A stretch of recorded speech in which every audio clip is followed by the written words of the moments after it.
Sorry एमर्स किसी कारणवश cut गया था, लेकिन हम अगेन चालू कर रहे हैं। मेनली कि ये आप देख रहे होंगे ये रिजल्ट है। इस रिजल्ट को देखने के बाद आपको क्या समझ में आएगा कि मेनली अगर कभी भी हम सीरीज कॉम्बिनेशन कर रहे हैं रजिस्टर्स का, ठीक है, तो उस कंडीशन में अगर हम ये पता करना चाहते हैं कि इक्विवेलेंट रेजिस्टेंस कितना होगा इन तीनों रजिस्टर्स के रेजिस्टेंस को मिला के, तो एक्चुअल में हमको क्या करना पड़ेगा, इन तीनों रजिस्टर के रेजिस्टेंस को सीधा सीधा जोड़ देना है। सीधा सीधा जोड़ दोगे तो हमें इक्विवेलेंट रजिस्टर मिल जाएगा। ओके, जैसे अगर मैं यहाँ पे कितने ओम का प्रतिरोध रखता, सीधा सीधा मैं R1 को हटा के मैं यहाँ पे लिख देता 3 ओम का यहाँ पे प्रतिरोध है, यहाँ पे 4 ओम का है, यहाँ पे 2 ओम का है, मतलब 3 रजिस्टर है। क्योंकि आप सबको पता है कि प्रतिरोध को हम किस में नापते हैं, ओम में। प्रतिरोध का यूनिट जो होता है वो ओम होता है, ठीक है। अब इन सबका मैं सोच रहा था कि ये 3, 4 और 2 इन सबको हटा के एक प्रतिरोध लगा दो, तो मुझे कितने ओम का लगाना पड़ेगा, तो सिंपल R इक्विवेलेंट निकालना है। चूंकि मैं देख रहा हूँ सीरीज कॉम्बिनेशन है तो सीधा सीधा जोड़ दूंगा 3, 4 और 2, तो 4, 3, 7 और 7, 2, 9, कितना हो गया 9, यानी 9 ओम का प्रतिरोध जोड़ना है। मतलब कौन सा ऐसा रजिस्टर लगाना है, मुझे ऐसा रजिस्टर यहाँ पे लगाना है जिसका प्रतिरोध कितना हो, जिसका रेजिस्टेंस कितना हो, 9 हो, ठीक है। तो यहाँ पे वो काम करेगा इन तीनों के बराबर, ठीक है। यानी ये बात तो समझ में आ गई कि हम कैसे निकालेंगे इक्विवेलेंट रेजिस्टेंस। लेकिन अब क्वेश्चन है कब जोड़ते हैं इसको, कब जोड़ते हैं। तो कारण समझिएगा कि कब जोड़ते हैं। मेनली आप ध्यान से देखेंगे तो यहाँ पे कितने प्रतिरोध थे, 3 थे, 4 थे और 2 थे, है ना। मेनली ये तो तीनों के तीनों प्रतिरोध थे, है ना। हम चाहते हैं कि हमारे पास जो प्रतिरोध है वो कम है, और कम से क्या उत्पन्न कराना चाहते हैं, ज्यादा, यानी कम प्रतिरोध से ज्यादा प्रतिरोध उत्पन्न कराना चाहते हैं। तो उस कंडीशन में हम क्या करेंगे, सीरीज में जोड़ेंगे। देखिए कैसे, आपने 3 ओम का जोड़ा, 4 ओम का जोड़ा और 2 ओम का, 3 प्रतिरोध जोड़ा, और जो इक्विवेलेंट प्रतिरोध उत्पन्न हुआ कितना हुआ, 9। ये बताइए आपने कोई भी ऐसा रजिस्टर लगाया था जिसमें प्रतिरोध 9 ओम का उत्पन्न हो सकता था, नहीं। जितना भी था सब इससे कम था। सबसे हाईएस्ट क्या था, 4 ओम। 4 ओम से भी ज्यादा यहाँ पे क्या हो रहा है, उत्पन्न हो रहा है प्रतिरोध, ठीक है। तो सीरीज कॉम्बिनेशन कब करते हैं प्रतिरोधों का, रेजिस्टर्स का, जब हमें कम प्रतिरोध से ज्यादा प्रतिरोध चाहिए, ठीक है ना। और मिली रजिस्टर्स को देखिए, एक चीज तो मैंने बोला ही नहीं हिंदी में, कई लोग वहीं पे अपनाहट में होंगे, रजिस्टर्स प्रतिरोध क्या मतलब, ये प्रतिरोधक बोलते हैं इसको, क्या बोलते हैं, प्रतिरोधक। प्रतिरोध बोलेंगे तो रेजिस्टेंस, और रेजिस्टेंस मतलब प्रतिरोधक। तो अगर हमारे पास कम रेजिस्टेंस के, कम प्रतिरोध के प्रतिरोधक मौजूद है और उनसे हम ज्यादा प्रतिरोध उत्पन्न करवाना चाहते हैं, तो उस कंडीशन में हम उनको किस में जोड़ेंगे, सीरीज में जोड़ेंगे, ठीक है। सीरीज कॉम्बिनेशन क्या है यहां से समझ में आ गया है ना, पहला, ठीक है। कैसे जोड़ते हैं ये समझ में आ गया है ना। और तीसरे नंबर पे कब जोड़ते हैं ये समझ में आ गया, कितना उत्पन्न होता है ये भी समझ में आ गया है ना। तो 4 प्रश्न आपको समझ में आ गया, ठीक है ना, क्लियर है। सीरीज कॉम्बिनेशन क्या है, कैसे होगा, कब इसको जोड़ेंगे और कितना जोड़ेंगे, ये 4 मैंने बता दिए, ठीक है। अगेन कितना कैसे निकालेंगे, सीधा सीधा जोड़ देंगे, सीधा सीधा जोड़ देंगे, ठीक। और कब जोड़ेंगे, कम से ज्यादा, कम से ज्यादा की इच्छा होगी तब हम किस में जोड़ेंगे, सीरीज में जोड़ेंगे। कैसे जोड़ेंगे, कैसे जोड़ेंगे, पहले का दूसरा सिरा दूसरे के पहले सिरे से, ठीक है, ठीक, ये समझेंगे। और क्या है, तो मिलती क्या है, ये संयोजन है प्रतिरोधकों का, ठीक है, क्लियर है। कैसे निकालेंगे समझ में आ गया, ठीक। तो सीरीज कॉम्बिनेशन यहां से खत्म, आई होप समझ में आ गया होगा, ठीक है। अब ये जैसे कि आप पहले एक एक करके समझे रहेंगे तो फिर आगे हम दूसरा संयोजन देख लेंगे, तीसरा संयोजन देख लेंगे, उसके बाद लास्ट में सबका कंक्लूजन भी निकालेंगे, ओके। तो पहले इतना आप समझ लीजिए, ओके, पहले आप इतना नोट डाउन करिए, फिर अगेन हम आगे बढ़ेंगे। चलिए अब पैरेलल कॉम्बिनेशन देखते हैं मेनली। तो पैरेलल कॉम्बिनेशन में क्या होगा, जैसे कि आपने 3 प्रतिरोध लिया था यहाँ पे, R1, इसके एक एंड था, इसका एक एंड था A, दूसरा एंड B, दूसरा प्रतिरोध लिया था R2, इसका एक एंड था C, दूसरा D, तीसरा प्रतिरोध लिया था जिसका एक एंड R3 लिया था और इसका एक एंड था E और दूसरा था F। ठीक है, अब इसको कैसे जोड़ेंगे तो हम समांतर संयोजन कहलाएगा।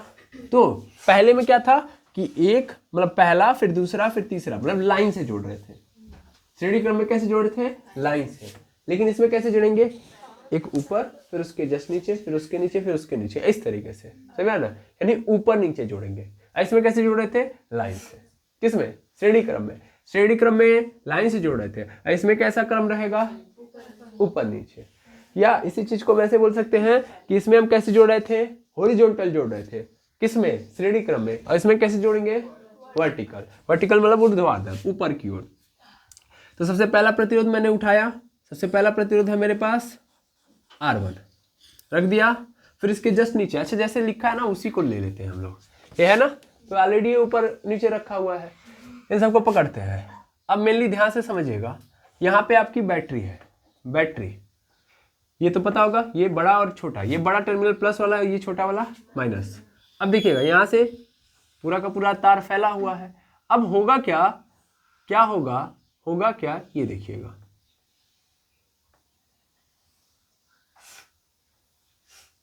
होगा क्या, तो कुछ इस तरीके से कहानी बनेगी। देखिए क्या हुआ, थोड़ा ध्यान से अच्छे से समझिएगा। यहाँ पे हुआ ये कि पहले प्रतिरोध का पहला सिरा, दूसरे प्रतिरोध का पहला सिरा, तीसरे प्रतिरोध का पहला सिरा एक साथ जोड़ दिया गया। पहले प्रतिरोध का दूसरा सिरा, दूसरे प्रतिरोध का दूसरा सिरा और तीसरे प्रतिरोधक का तीसरा सिरा एक साथ जोड़ दिया गया। तीसरा नहीं, दूसरा, यानी सेकेंड एंड एक साथ सभी प्रतिरोधकों का और फर्स्ट एंड एक साथ। उसमें क्या था? ऐसा नहीं था। किसमें? श्रेणी क्रम में। कनेक्ट नहीं करेंगे तो कंफ्यूजन क्रिएट होगा। श्रेणी क्रम में ये था कि पहले रेजिस्टर का first and, sorry second and दूसरे रेजिस्टर के फर्स्ट एंड से जुड़ा था। लेकिन यहाँ पे ऐसा नहीं है। सेम एंड मतलब सेम साइड के एंड एक साथ होंगे, डिफरेंट साइड के एंड एक साथ होंगे। ठीक है ना, LHS वाले सभी एंड एक पास है, RHS वाले एक साथ है। ठीक है, यानी इधर की इनको एक साथ कनेक्ट किया गया, इधर के एक साथ को। क्लियर है? अब अगेन बैटरी से वोल्टेज कितना निकलेगा? V। और ध्यान से देखिए, क्या टर्मिनल इस बार चेंज हो रहा है सबका? नहीं, सबका टर्मिनल सेम है ना, सब पॉजिटिव वाले से एक एंड जुड़ा हुआ है और दूसरा निगेटिव वाले से है ना। इधर से सबका टर्मिनल क्या है? सेम है। तो यहाँ पे भी वोल्टेज क्या होगा? सब में सेम होगा। यहाँ भी वोल्टेज V, यहाँ भी वोल्टेज V, यहाँ भी वोल्टेज V, क्योंकि टर्मिनल सबका क्या है? सेम है। सपोज कर ले रहा हूँ कि मान लेता हूँ कि A है, ध्यान से देखिएगा, ये यहाँ से क्या है? A है, तो ये A यहाँ तक रहेगा A और सब में A ही रहेगा। देखिए ये A यहाँ भी A पे पहुँचेगा, यहाँ भी A पहुँचेगा, यहाँ भी A पहुँचेगा, पहुँचेगा ना। यानी एक्चुअल में इसका इंड कहीं पे चेंज हो रहा है? नहीं, सबका पहला इंड बैटरी के पॉजिटिव टर्मिनल से कनेक्टेड है और दूसरा इंड निगेटिव टर्मिनल से। इसलिए सभी प्रतिरोधकों में, सभी रेजिस्टर्स में जो वोल्टेज होगा वो क्या होगा? इक्वल होगा। ठीक है, सभी में क्या होगा? इक्वल वोल्टेज जाएगा। अब इस AB की कोई जरूरत नहीं है। ठीक है, हटा दीजिए इसको, सिंपल सब में लिख दीजिए कि A और B। क्लियर है? यानी इस वाले में क्या होगा कि वोल्टेज सब में सेम पाया जाएगा। यहां से हमने एक बात सीखी, क्या सीखी? कि टर्मिनल सेम, टर्मिनल सेम तो वोल्टेज सेम। ठीक है, वोल्टेज सेम। क्लियर है? बिल्कुल। अब ये तो हो गया वोल्टेज की कहानी। अब धारा की बात करते हैं, तो पानी यहां से निकलेगा, है ना, पानी यहां से जाएगा और यहां तक तो पानी बराबर जाएगा। लेकिन यहां से देखिएगा 3 रास्ते हैं, 3 रास्ते हैं तो पानी तीनों जगह बराबर जाएगा। खुद सोचिए कि आप क्या कर रहे हैं, टंकी से पानी ला रहे हैं तो एक मेन पाइप आ रही होगी और इस मेन पाइप से एक पाइप इधर गई है, ठीक है, एक पाइप इधर गई है, एक पाइप इधर गई है, एक पाइप सीधे गई है, सब में पानी सेम जाएगा? That is not possible. हाँ या ना? सब में अलग अलग पानी जाएगा ना, पानी की क्वांटिटी सब में अलग अलग होगी। तो वैसे धारा भी सब में क्या होगी? अलग अलग होगी। यानी यहाँ पे कितना मैं मान लूंगा, यहाँ पे धारा जा रही है I1, यहाँ पे I2 और यहाँ पे I3। ठीक है, अब देखिएगा इधर से यहाँ तक तो I आया था, लेकिन यहाँ से निकला और यहाँ पे क्या हो गया, मतलब इधर गया तो I1 इधर गया, I2 इधर गया, I3। और फिर ध्यान से समझिएगा, इधर से यहाँ पे जब B वाले पॉइंट पे आएंगे तो I1 मिल गया, इधर से I2 भी मिल गया और इधर से I3 भी मिल गया, है ना, तीनों जाके मिल जा रहा है ना B वाले पॉइंट पे। देखिए बैटरी का रूल है, जितनी धारा निकलेगी उतनी धारा वापस बैटरी में आएगी। तो I1 I2 I3 मिला के कितना हो गया I, जितना पानी इधर से निकला था उतना पानी सब का क्या हो गया, मिल गया। जैसे सपोज कर लीजिए कि यहाँ से ये टंकी का जो पानी है, मतलब ये जो पाइप है इधर मुड़ी, ये भी इधर मुड़ी, ये भी इधर मुड़ी, और ये सब के सब देखिएगा एक जगह पे कनेक्ट हो गए, सब के सब क्या हो गए, एक जगह पे कनेक्ट हो गए, और यहाँ से सिंगल एक पाइप निकली, समझ में आ रहा है। तो अब इस पाइप में कितना पानी जा रहा होगा, तो जितना पानी यहाँ से आया था, अगर यहाँ पे 10 लीटर पानी आया था तो यहाँ पे विभाजित हो गया होगा, 2 लीटर इसमें गया होगा, 4 लीटर इसमें गया होगा, और इसके बाद 4 लीटर इसमें गया होगा, है ना। 10 लीटर पानी आया था तो 4 इसमें चला गया, 4 इसमें, 2 इसमें, ठीक है। लेकिन अगेन जब इस पाइप में देखेंगे तो फिर कितना आ गया, 10 लीटर। क्लियर है, वही सेम कहानी, इधर से आई धारा गई, इधर I1, इधर I2 और इधर I3, लेकिन इस बी पॉइंट पे आके सब मिल गए, और आई धारा गई थी तो आई धारा ही बैटरी में आएगी, ठीक है। क्लियर है, यानी इसमें क्या होता है, धारा अलग अलग होती है, और श्रेणी क्रम में जब हम जोड़ेंगे तो वोल्टेज अलग अलग होता है। क्लियर है, बिल्कुल। तो हम क्या लिख सकते हैं यहाँ से, धारा के मामले में हम ये लिख सकते हैं ना, क्या लिख सकते हैं, धारा के लिए नोट्स बना लेते हैं हम लोग। डायरेक्शन सेम, डायरेक्शन छोड़िए, पाथ सेम, पाथ लिखिए, पाथ मतलब रास्ता, है ना। अगर रास्ता सेम है तो करंट सेम, सब जगह आई यही रहेगा, ठीक है ना। पाथ चेंज यानी रास्ता चेंज तो करंट चेंज। क्लियर है जी, ये बात आप नोट करके लिखेंगे। यहां से क्या निकला, I is equal to I1 plus I2 plus I3। अब हम ये चाहेंगे कि ये तीन ठो लगाएं, नहीं, इस तीनों के जवाब हम एक लगाएंगे, है ना। इन तीनों के जवाब हम क्या चाहेंगे, एक लगा दें, मतलब मेनली हम चाहेंगे इसको भी कन्वर्ट करना किस में, हमेशा ध्यान देंगे, हमेशा हम इसी में कन्वर्ट करने की इच्छा रखेंगे। इस पूरे को हटा के एक लगाना चाहेंगे, और पूरे को एक लगाना मतलब R इक्विवेलेंट। वोल्टेज कितना होगा तब V, और धारा तब कितनी रहेगी I। क्लियर है। अब यहाँ पे देखेंगे, अगर हम यहाँ पे I की वैल्यू निकालें तो mainly V is equal to क्या होता है, IR होता है। अगर मैं I की वैल्यू निकालूँ तो क्या हो जाएगा, I की वैल्यू निकालूंगा तो क्या हो जाएगा, V अपॉन RE होता है कि नहीं होता है। ऐसे ही अगर मैं यहाँ पे निकालूँ, यहाँ पे I1 की वैल्यू निकालूँ तो क्या हो जाएगा, V अपॉन R1 होगा। ऐसे ही मतलब यहाँ पे बारी बारी निकाल देता हूँ, I1 is equal to V upon R1 होगा। ऐसे ही I2 is equal to V upon R2, और I3 is equal to V upon R3 हो गया। I2 is equal to V upon R2, I3 is equal to V upon R3 मिल गया। इसको equation 1, sorry ये नहीं इक्वेशन 1 है, ये 1 2 3 और ये क्या है 4 है, 4 मिल गए। चलो करते हैं, मतलब इस पूरे को उठा के यहाँ पे चिपका दो चारों को, ठीक है ना। यहाँ पे लिखो फ्रॉम इक्वेशन, अच्छा इसको 2 मानो, इसको 3 मानो, इसको 4 मानो, और इसको 5 मानो, क्योंकि इसको आपको क्या मानना पड़ेगा, ये। तो फ्रॉम इक्वेशन 2 3 4 एंड 5, ठीक है। यहाँ पे रखो, I की जगह पे हम क्या पुट कर देंगे, I is equal to V upon RE is equal to, यहाँ पे I1 की जगह पे क्या डालेंगे, V upon R1 plus I2 की जगह पे क्या डाल देंगे, V upon R2 plus V upon R3। V भी क्या कर लेंगे, कॉमन कर लेंगे, V भी कॉमन, तो क्या हो जाएगा 1 upon R1 plus 1 upon R2 plus 1 upon R3। V से भी क्या हो जाएगा, cancel. 1 upon RE is equal to 1 upon R1 plus 1 upon R2 plus 1 upon R3, ये हो जाएगा।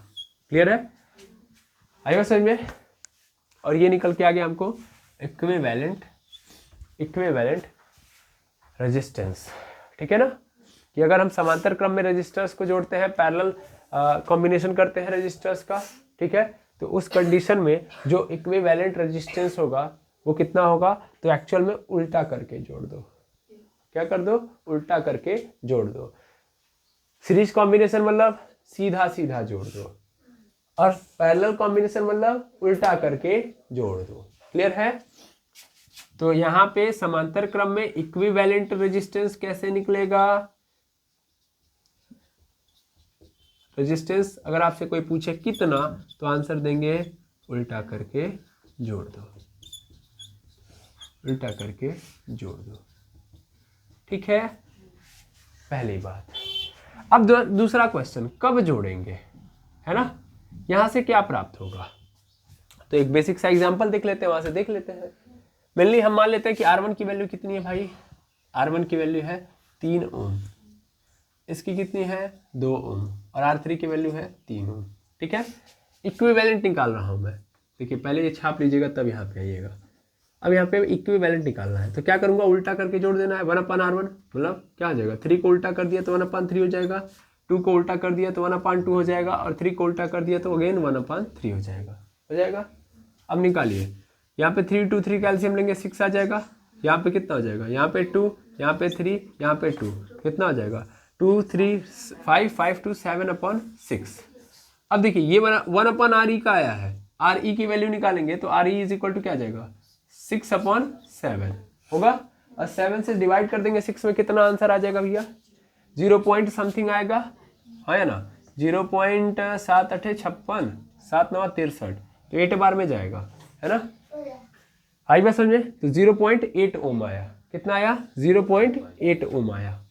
क्लियर है, यानी इन तीनों को मैंने जोड़ा, 3 2 और 3 को, तो कितना आंसर मिल गया 0.8 ओम। यानी इन तीनों के जगह पे अगर मैं चाहूं तो कितने ओम का प्रतिरोध लगा सकता हूं 0.8 ओम का, है ना। क्लियर है, कब, जब पैरेलल में मैं किसी को जोड़ रहा हूं। तो पैरेलल में जोड़ने पे ये नजर आ रहा है कि एक्चुअल में जो मिलजुल के वो कितना दे रहे हैं 0.8 दे रहे हैं। दैट मीन्स जितना मैंने लगाया है, मतलब 3 2 3, इसमें सबसे कम कौन सा है 2 है ना, उससे भी कम दे रहे हैं, है ना। यानी यहाँ पे अगर हम कभी रजिस्टर्स को क्या कर रहे हैं, पैरेलल कॉम्बिनेशन दे रहे हैं, मतलब रजिस्टर्स को पैरेलल में जोड़ रहे हैं, रजिस्टर्स का पैरेलल कॉम्बिनेशन कर रहे हैं, तो उस कंडीशन में जो रेजिस्टेंस उत्पन्न होगा वो क्या होगा, वो टोटल से कम होगा। यानी यहाँ पे हम हमेशा कम करने के लिए कर रहे हैं।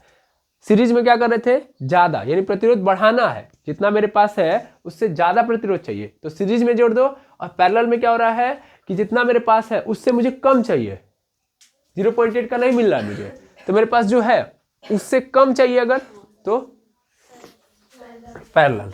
तो कब जोड़ेंगे, जब हमको ज्यादा से कम चाहिए, ज्यादा से कम। कैसे जोड़ते हैं ये समझ में आ गया ना, कैसे, तो कैसे का आंसर दे देंगे, ऊपर नीचे, ऊपर नीचे करके, या वर्टिकली, ठीक है, ऊर्ध्वाधर। दिख नहीं रहा है तो देख लेंगे, और पूरी कहानी समझ में आ गई होगी। इसको पूरा का पूरा क्या कर लेंगे, नोट कर लेंगे, पहले नोट कर लीजिए। चलिए, अब सीरीज देख लिया, पैरेलल देख लिया, दोनों कॉम्बिनेशन देख लिया। दोनों कॉम्बिनेशन से हमने ये सीखा कि भैया सीरीज में हम तब लेके आएंगे जब हमको जो रजिस्टर्स है, यानी हमारे पास जो रजिस्टर है ज़्यादा है और हम चाहते हैं कम। नहीं सर, हमारे पास कम है और उसको ज़्यादा में कन्वर्ट करना चाहते हैं, यानी कम प्रतिरोध से ज़्यादा प्रतिरोध उत्पन्न कराने की कला सीरीज कॉम्बिनेशन है। ठीक है, ज़्यादा प्रतिरोध उत्पन्न करा देगा कौन, सीरीज कॉम्बिनेशन। जबकि पैरेलल कॉम्बिनेशन में क्या होगा भैया कि कम प्रतिरोध से, नहीं सर, ज़्यादा प्रतिरोध से, ज़्यादा रेजिस्टेंस से कम रेजिस्टेंस पैदा कराना। इस कला को क्या नाम दिया गया है, parallel combination of resistors. Clear है, ठीक। लेकिन ये क्या है सर, मिश्रित संयोजन या समायोजन, तो न ज़्यादा न कम, बबल गम। ठीक है, तो मिश्रित संयोजन कब करते हैं, न ज़्यादा न कम। ठीक है, आएगा समझ में, न ज़्यादा न कम, आएगा समझ में। ठीक है, न ज़्यादा न कम, क्या, रजिस्टर्स, यानी रेजिस्टेंस, यानी हमको प्रतिरोध क्या नहीं चाहिए, न बहुत ज़्यादा चाहिए न बहुत कम चाहिए, वेरिएशन नहीं चाहिए। उस कंडीशन में हम मिश्रित संयोजन का उपयोग करते हैं। अब इसमें क्या होगा कि इसमें पैरेलल भी आएगा और सीरीज भी आएगा। यानी मिश्रित संयोजन में क्या होता है, मिश्रित में सीरीज कॉम्बिनेशन एंड साथ में पैरेलल कॉम्बिनेशन, दोनों कॉम्बिनेशन का कॉम्बिनेशन है, ठीक है ना, पैरेलल कॉम्बिनेशन, दोनों कॉम्बिनेशन रहेंगे और दोनों कॉम्बिनेशन को मिला के हम बोलते हैं मिश्रित संयोजन, ठीक है। मतलब एक ही परपथ में दोनों तरीके के कॉम्बिनेशन किए गए रेजिस्टर के, कहीं पे क्या बोलते हैं, कहीं पे पैरेलल कहीं पे सीरीज। जैसे एग्जांपल के लिए मैं आपको दिखा दूं यहाँ पे, तो यहाँ पे आप देख पाएंगे, यहाँ पे ऐसे चल रहा है, फिर यहाँ पे ऐसे, फिर यहाँ पे ऐसे, और यहाँ पे लाके मैंने बैटरी से कनेक्ट कर दिया। क्लियर है? इस तरीके से। तो आप यहाँ पे देखेंगे तो यहाँ पे कैसा है प्रतिरोध, यहाँ पे दोनों ऊपर नीचे है, जहां ऊपर नीचे नजर आए दैट मीन से क्या है, पैरेलल कॉम्बिनेशन है, पीसी है ये, है ना। और ये क्या है, यहाँ पे देखेंगे, यहाँ पे ये तो सीरीज है ना, ये प्रतिरोध का सेकेंड इंड इस प्रतिरोध के फर्स्ट इंड से जुड़ा है भाई, इसको ए प्रतिरोध मान लो, इसको बी, तो ए का जो आखिरी सिरा है बी के पहले सिरे से, शुरुआती सिरे से जुड़ा है कि नहीं जुड़ा है, तो इसका मतलब ये क्या है, एससी है, सीरीज कॉम्बिनेशन है। क्लियर है? और इस पूरे, चूंकि इस पूरे कॉम्बिनेशन को देखा जाए तो क्या हो गया, इस पूरे को देखा जाए तो ये क्या हो गया, मिक्स्ड कॉम्बिनेशन, ठीक है। अब मिक्स्ड कॉम्बिनेशन में सर रेजिस्टेंस कैसे फाइंड आउट करते हैं, सॉरी इक्विवेलेंट रेजिस्टेंस कैसे फाइंड आउट करते हैं, तो बारी बारी भाई, पहले इसको देखिए, ये सॉल्व करने का भी अप्रोच होगा। मेनली सबसे पहले पैरेलल वाले को किस में कन्वर्ट करो, सीरीज में। भाई हमको हमेशा इस पे काम करना है कि हमको सबको हटा के एक लगाना है, और वही इक्विवेलेंट रेजिस्टेंस कहलाएगा, ठीक है। क्वेश्चन तो बहुत अच्छे खासे बनेंगे, लेकिन फिलहाल में ये बात ध्यान रखेंगे कि ऐसे उबड़ खाबड़ कुछ नहीं होना चाहिए, सबको कनेक्ट करना है एक में, एक कन्वर्ट करना है एक में। तो सबसे पहले इन दोनों को हटाएंगे, है ना, इन दोनों का इक्विवेलेंट निकालेंगे। मान लेता हूं कि यहाँ पे R1 है, यहाँ पे R2 है, ठीक है। तो R1 और R2 है, तो इस कंडीशन में इक्विवेलेंट रेजिस्टेंस कितना होगा, तो सर उल्टा करके जोड़ना होता है, यहाँ पे उल्टा करके जोड़ेंगे, 1/R1 प्लस 1/R2, 1/R2 होता है। इसको R2 को ऊपर, R1 को नीचे, नहीं सर डायरेक्ट क्या हो जाएगा, R1 प्लस R2, नीचे क्या हो जाएगा, R1 इंटू R2 हो जाएगा। अरे हाँ ना बोलिए, यानी इक्विवेलेंट यही तो होगा। नहीं सर, ये अभी उल्टा करना पड़ेगा, है ना, ये तो उल्टे का आंसर आया है। अब सीधा करिए, सीधा करेंगे तो क्या मिलेगा, सीधा करेंगे तो मिलेगा हमको R1 into R2 upon R1 plus R2, ये मिलेगा, ये इक्विवेलेंट रेजिस्टेंस है, ये मिल गया। यानी इन दोनों को हटा के ध्यान से समझेंगे, इन दोनों को हटा के हम एक प्रतिरोध यहाँ पे लगा देंगे। एक प्रतिरोध कितने का, sir R1 into R2 upon R1 plus R2 का, ठीक है। इसको मान लेता हूँ R3 और इसको क्या मान लेता हूँ R4। अब ये सब सीरीज में हो गए कि नहीं हो गए, सब सीरीज में हो गए। अब अगेन में क्या करेंगे, इनको और इनको तीनों को जोड़ देंगे, that means R1 into R2 upon R1 plus R2 plus R3 और प्लस R4, इन सबको जोड़ देंगे तो इन सब का इक्विवेलेंट पता चल जाएगा, क्योंकि सीरीज में सीधा सीधा जोड़ देते हैं। मिल गया। तो इन तीनों को हटाएंगे और एक परिपथ बनाएंगे जिसमें जो प्रतिरोध होगा वो कैसा होगा, जिसमें जो प्रतिरोध होगा सर, जिसमें जो प्रतिरोध होगा वो कितने का होगा सर, वो होगा R1 into R2 upon R1 plus R2 plus R3 plus R4 का। क्लियर है, ये इक्विवेलेंट होगा। क्लियर है। तो हमेशा काम क्या करेंगे, हमेशा जो भी कॉम्बिनेशन देगा, मिश्रित वाला देगा, हमको ज्यादातर मिश्रित देगा, है ना, तो उस कंडीशन में हम ऐसे ही करेंगे। सबसे पहले पैरेलल को तोड़ के एक में कन्वर्ट करेंगे, ठीक है ना, तो उसके बाद धीरे धीरे सीरीज में सब कन्वर्ट करेंगे, सीरीज में फिर लाके डायरेक्ट सीधा सीधा जोड़ देंगे। पैरेलल से सीरीज में कन्वर्ट करेगा और सीधा सीधा जोड़ दीजिएगा। क्लियर है। तो आई होप समझ में आ गया हो कि कॉम्बिनेशन कैसे करते हैं। अब जब कॉम्बिनेशन समझ में आ गया है, देखिए अगर मैं इसको यहीं पे छोड़ दूं, फिर नेक्स्ट कॉन्सेप्ट को ले लूं, तो फिर सब चीजें फ्लॉप मार जाएंगे, ठीक है। तो इसलिए हमें क्या करना पड़ेगा, इनके ऊपर बेस्ड क्वेश्चंस करने पड़ेंगे, तब हमारी समझ और विकसित होगी, ठीक है। तो नेक्स्ट क्लास में हम आएंगे और पूरा प्रयास करेंगे कि अच्छे खासे लगभग 20 क्वेश्चन, ठीक है ना, 20 क्वेश्चंस की एक पूरी की पूरी श्रृंखला बनाई जाए, एक लेक्चर पूरा का पूरा प्रोवाइड कराया जाए, जिसमें ये पूरा का पूरा हर टाइप का आपको मिल जाए। ओके, तो इसी उम्मीद के साथ कि आज का लेक्चर आपको समझ में आया होगा, मैं इस लेक्चर को यहीं पे एंड करता हूं। मिलते हैं नेक्स्ट लेक्चर में, जहां पे हम क्वेश्चंस देख रहे होंगे। Thank you very much एमर्स।